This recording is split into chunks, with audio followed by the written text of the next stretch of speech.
Bienvenidos. A esta hora hagamos una pausa.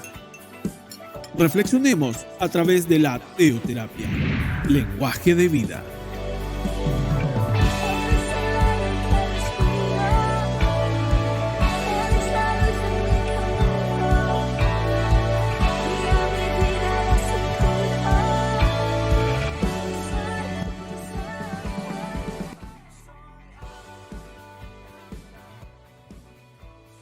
Hola a todos, muy buenas tardes, espero que se encuentren excelentes, espero que estén teniendo todos un excelente día lunes, un excelente comienzo de semana y por supuesto bienvenidos una vez más a Teoterapia Lenguaje de Vida. Mi nombre es Karen Ramos y el día de hoy estaré encargada de compartirles la palabra del Señor. El día de hoy vamos a estar viendo Marcos capítulos 14, 15 y 16.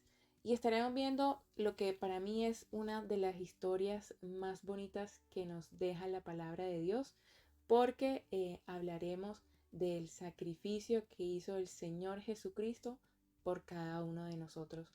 Así que los invito a que busquen sus Biblias, ya sea de manera física o si la tienen allí en sus computadores, en su celular, para que podamos empezar en nuestro estudio bíblico. También si tienen sus cuadernos, el lugar donde hacen sus notas, también por favor búsquenlo para que empecemos entonces este tiempo. Los invito a Marcos 14, versículos del 32 al 36. Vamos a estar leyendo un poco de la palabra en cada uno de los capítulos para revisar esta historia. Entonces, antes de empezar como tal en la Biblia, quiero hacerles un pequeño preámbulo porque ya lo que vemos en estos últimos capítulos del libro es el plan, ¿verdad? Que se forja para atrapar al Señor Jesucristo, para tomarlo preso. Y aquí empieza todo lo que conocemos como esa historia, ese calvario que inicia desde el día que lo toman preso hasta el día de su muerte, ¿cierto? Entonces esto es lo que vamos a ver en los primeros versículos de este capítulo, del capítulo 14, la última cena, cuando Pedro promete que no va a negar al Señor, que no lo va a dejar nunca, y todo el preámbulo, ¿cierto? Finalmente vemos en el versículo 32 al 36 que dice: Jesús y sus discípulos fueron a un lugar llamado Getsemaní y él les dijo: quédense aquí mientras yo voy a orar. Jesús invitó a Pedro, a Santiago y a Juan para que lo acompañaran.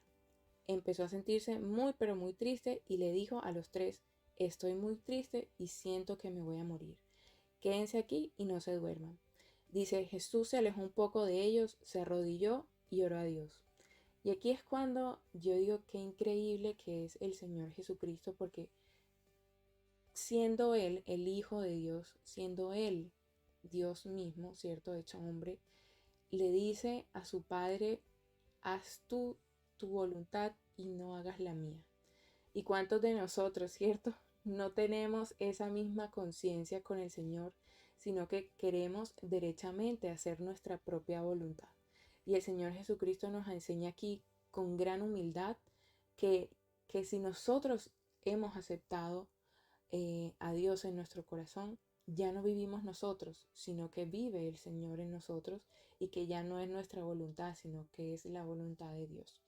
Dice entonces el versículo 35, Jesús se alejó un poco, se arrodilló y oró a Dios: Padre, Papá, si fuera posible, no me dejes sufrir.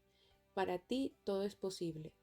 Cómo deseo que me libres de ese sufrimiento, pero que no suceda lo que yo quiero, sino lo que quieras tú.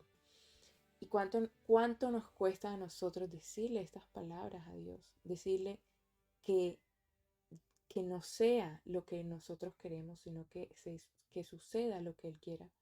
A pesar de que estemos pasando por una situación difícil, el Señor Jesucristo tenía claro cuál era el propósito por el cual había sido enviado a la tierra. Y yo creo que muchos de nosotros ya en estas alturas, ¿verdad?, de nuestra vida cristiana, sabemos cuál es el propósito con el que el Señor nos ha mandado a cada uno de nosotros. Y poder decirle al Señor: Dios mío, estoy pasando por una situación difícil, no quiero pasar este sufrimiento, pero que no se haga mi voluntad, sino que se haga la tuya, así como lo hizo el Señor Jesucristo.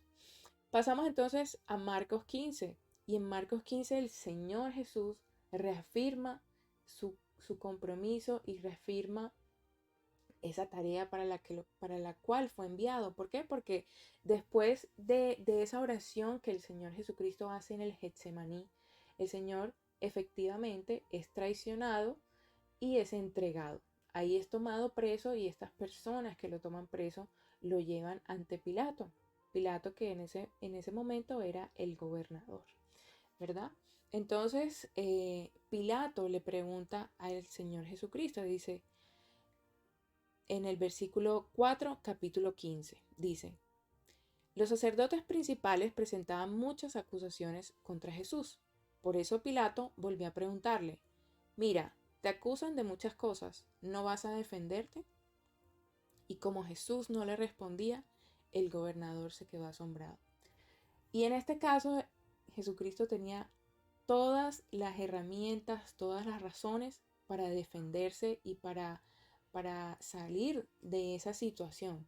Pero como él sabía que el propósito para el cual él había sido llamado era mucho mayor a su defensa, entonces él prefirió quedarse callado.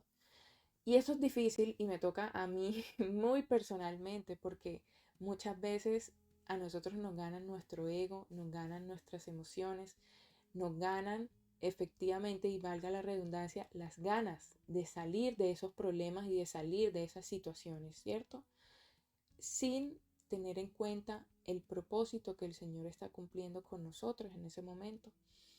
Y lo que nosotros atinamos a hacer es a defendernos, a hablar, a decir esto no me gusta, esto no me parece, esto es injusto, esto no debería ser así. Pero se nos olvida este ejemplo maravilloso, que el Señor Jesucristo, entendiendo cuál era su propósito, prefirió quedarse callado que salvar su pellejo en ese momento. Entonces, esto a mí me parece definitivamente una enseñanza, además de lo que implica, ¿cierto? El sacrificio de vida que hizo el Señor para entregarse y morir por cada uno de nosotros. También el Señor a lo largo de ese proceso nos enseña tantas cosas, empezando por esta. El entender que el propósito es superior, ¿verdad? Entonces, ahí seguimos en el mismo capítulo, Marcos 15, vamos al versículo 16 y dice, los soldados romanos llevaron a Jesús al patio del cuartel y llamaron al resto de la tropa. Luego le pusieron a Jesús un manto de color rojo y le colocaron en la cabeza una corona hecha de ramas de espinos. Entonces comenzaron a burlarse de él y gritaban, ¡Viva el rey de los judíos! Lo golpeaban en la cabeza con una vara y lo escupían y arrodillándose delante de él, le hacían reverencias, ¿cierto? Y dice que le colocan un manto rojo y el manto rojo ese era el color que utilizaban los reyes de esa época.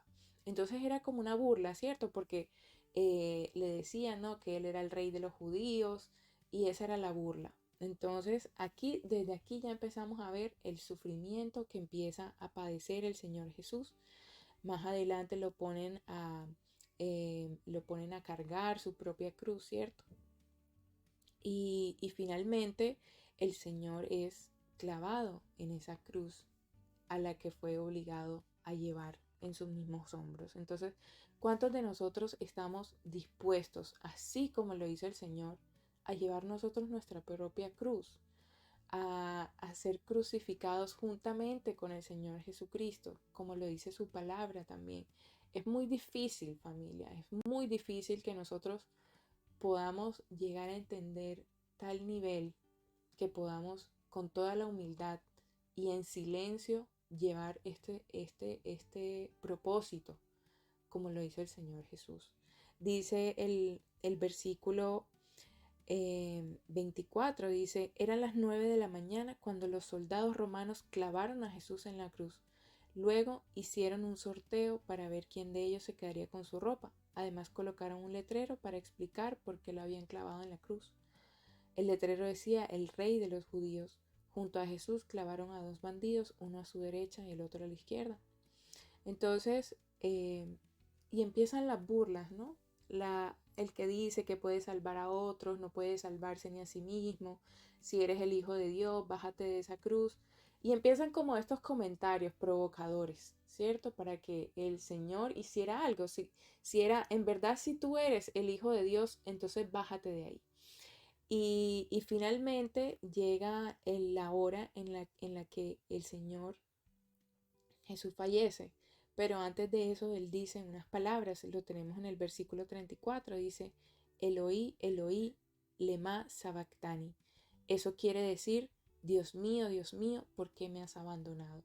Y aquí es cuando nosotros caemos en cuenta que el Señor Jesús ya tenía todos los pecados de todos nosotros, de toda la humanidad, allí con Él. Y por eso el Padre se había apartado de Él hasta que finalmente muere y dice que el oficial romano que estaba justo enfrente de Jesús y que lo vio morir dijo, en verdad este hombre era el Hijo de Dios. Y esta persona pudo reconocer que en verdad él era quien Dios había mandado para la salvación de cada uno de nosotros. Y dígame, qué mejor regalo y qué gracia tan maravillosa que el Señor nos regala a través de su Hijo, de que otra persona, de que fuera otro el que pagara el precio por cada uno de nosotros. Entonces ya nos vamos al último capítulo en Marcos 16, que dice el versículo 5. Ya las mujeres, ¿no? Ya las mujeres, María, Magdalena, Salomé y María la madre de Santiago, iban en búsqueda del cuerpo a untarle unos perfumes. Y dice que en el versículo 5 cuando entraron y vieron a un joven vestido con ropa blanca y larga sentado al lado derecho de la tumba, ellas se asustaron. Pero el joven les dijo, no se asusten, ustedes están buscando a Jesús, el de Nazaret, el que murió en la cruz, no está aquí, ha resucitado.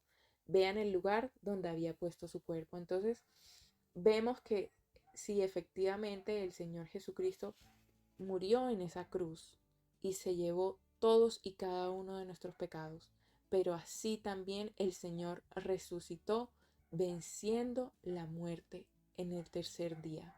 El Señor Jesucristo resucitó y luego se le apareció a las mujeres y además de eso se le aparece a los otros 11 discípulos.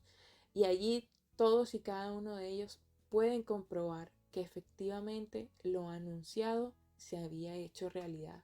Y hoy, familia, cada uno de nosotros podemos experimentar esa realidad de la resurrección del Señor en nuestras vidas cada día. Recordemos Apocalipsis 3:20. He aquí yo estoy a la puerta y llamo. El Señor ya pagó precio por cada uno de nosotros. Y Él está ahí tocando a la puerta de nuestro corazón. ¿Qué es lo que debemos hacer nosotros? Abrir la puerta. Dice, si alguno oye mi voz y abre, entraré a Él, cenaré con Él y Él conmigo. Eso quiere decir que estableceremos una relación personal e íntima con el Señor. El Señor ya pagó precio y está ahí a la espera. Él lo único que quiere es que nosotros abramos la puerta de nuestro corazón y eso es lo que el Señor nos está llamando en este día.